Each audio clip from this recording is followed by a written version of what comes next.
Goodbyes are supposed to close chapters, to gently ease us toward healing. But what happens when those goodbyes are cut short or never come at all? Unfinished farewells can linger in the mind, shaping thoughts, altering emotions, and quietly settling into the spaces we often leave unspoken. Closure is more than a comforting concept. It's a neurological process. When emotionally intense events occur, our brains seek resolution. Like completing a sentence or finishing a song, closure helps the mind return to equilibrium. Without it, our cognitive loops remain open, repeatedly asking questions we can't answer. Whether it's a friend who vanished, a loved one lost suddenly, or a breakup with no explanation, unfinished goodbyes leave loose ends. The narratives we tell ourselves stay incomplete.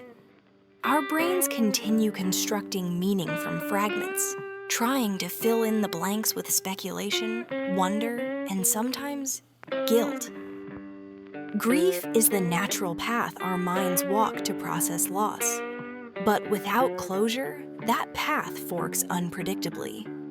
Instead of moving forward, we loop back into moments of regret, anger, and longing. Unfinished goodbyes act like bookmarks, pulling us back into pages of stories that were never finished. The human brain is wired to seek patterns and resolutions. Neuroscientists call it closure drive. When relationships end without clarity, this drive becomes a double-edged sword, pushing us to analyze, remember, and sometimes obsess. We replay conversations, we question our worth. We fictionalize endings that never really happened. Unfinished goodbyes deepen the grooves of memory. The lack of finality magnifies emotional moments, strengthening neural pathways attached to them. These memories stick, sometimes more vividly than those we've fully let go of. The unresolved has a way of sounding louder in the halls of our memory.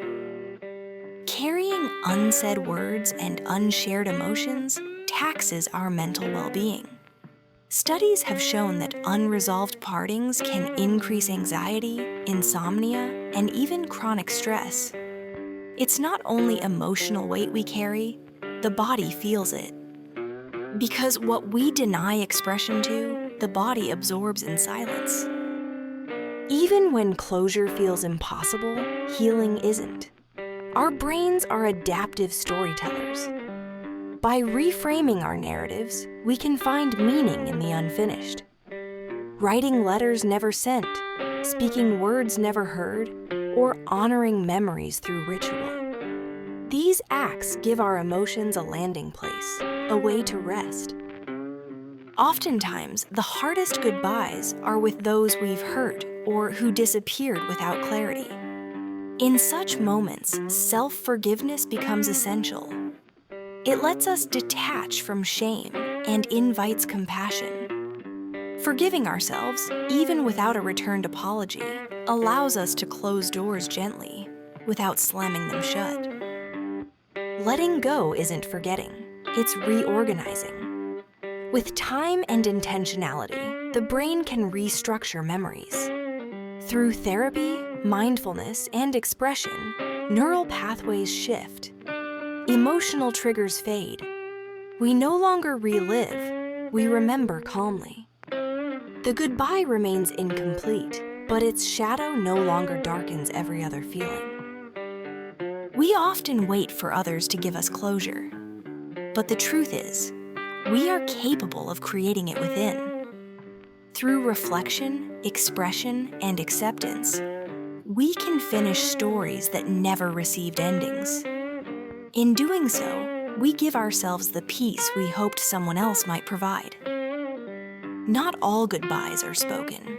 Some live quietly in our hearts, softened by time and grace. Closure doesn't erase the past. It releases its grip. In honoring what was, we find the strength to move forward. And sometimes the most powerful goodbye is the one we give to ourselves.